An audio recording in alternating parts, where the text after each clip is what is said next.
Channel 3 is your back-to-school authority. September is here and lots of students across Connecticut are back in their school buildings to learn in person.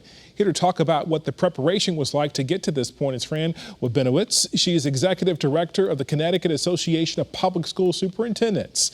Ms. Rabinowitz, thanks for being here. Let's get right to it. I want to talk about the decision among the superintendents and perhaps with the governor and the Department of Education about returning to full in-person learning. Can you walk me through that? I certainly can. First of all, we were thrilled to be able to return in full. We certainly know that our students were very much looking forward to coming back, as were our families.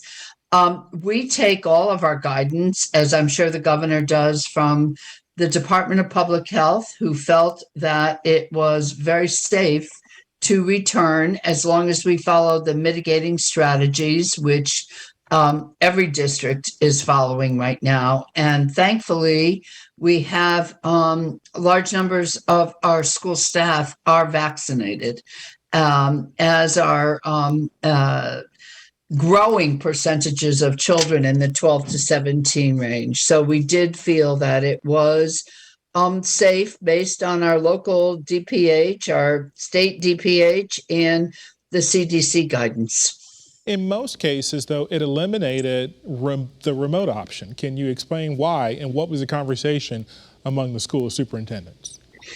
Of course. Well, first of all, remote learning is not eliminated completely. The districts have the ability to provide remote learning to students who are under quarantine, to students who have a medical issue, or for students whose family member that they're living with may have a medical issue. Schools can do that. We cannot offer it on a 180-day, 900-hour basis as a separate track of learning. The legislature did not allow that for the 21-22 school year. Understandable. Can you emphasize the importance of in-person learning? I know we just got those student assessment scores in that indicates those that were in-person learning, their loss of logic or their learning loss was not as deep or as extent as those who were hybrid or remote only. Yes, I can't emphasize enough. And by the way, it's not just about academic achievement. Certainly that is incredibly important to all of our stakeholders.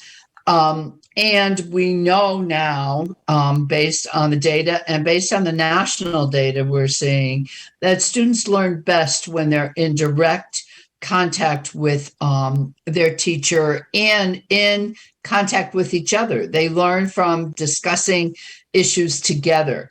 But equally important to us is the fact that the social and emotional development of children is incredibly important. And we know that many of them suffer due to isolation on remote learning. And so that's the foundation for learning. And we believe that we will be able to provide that in a much better way when they're in person.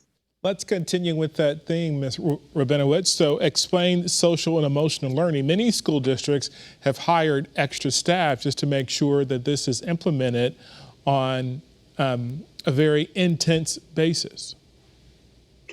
Yes, I would say to you, this is a priority for many school districts throughout the state. It's a priority for superintendents and school staff. I would say I've been working on social emotional learning for many, many years. It is acknowledging students' feelings, understanding where they're coming from, knowing that they're more than just vessels to fill with reading, math, and science. Certainly, academic achievement is important, but it's also important for students to feel safe, to feel secure, to have a place where they can talk about their feelings and learn to regulate them. As the executive director, what were some of the hardest lessons you learned in the pandemic? Wow, I learned a lot of lessons. I learned how difficult it is to navigate unknown territory. I've had a long career in education. I've seen most situations from in very different districts.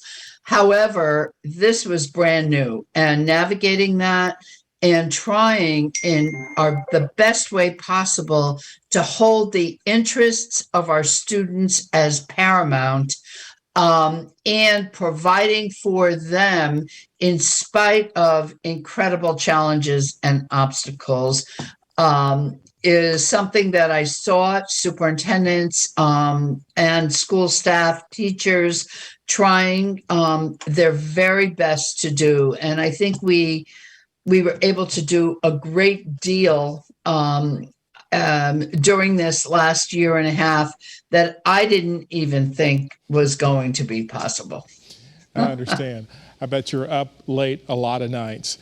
Yes, yes. A couple more questions before we go. Was there a conversation about perhaps students who were fully vaccinated not wearing masks? There has been conversation back and forth about school staff and students fully vaccinated not wearing masks. But when the Delta variant came to be, and we were seeing some breakthrough cases, and we were understanding how difficult it was going to be to monitor who was vaccinated and who wasn't, and making sure that we had those mitigating strategies across the board, it really became obvious that it would be far more effective to have everyone masked. And we advocated for the governor to hold that mandate through the executive order in place. And we said, it will just help us a great deal to focus on the things that really matter in getting our kids back to school in a joyful environment. And he thankfully did that for us. And we'll look at the data and see where it goes from there. Because that expires at the end of this month. It's September now. Yes, it does expire at the end of September. Ms. Rabinowitz, is there anything that I left out that I did not ask you that you might want to say or address? We are in still a pandemic. We have the Delta variant now. Do you anticipate any stops and starts with school again? And is that on the table? Well, we're hoping that we, with the mitigating strategies and certainly with the vaccine, that we are not going to see very many closures of complete classes or schools. And we're hoping that we follow the patterns that have been emerging around the nation and beyond, that the variant will start to fade out, and that we can have a school year where students can enjoy the experience of being together after a year and a half. Fran Rabinowitz, anything I left out that I did not ask that you may want to address? No, you did a great job. Well, thank you. And good luck Okay. to the school year. Thank you so much. Take care. You too. Bye.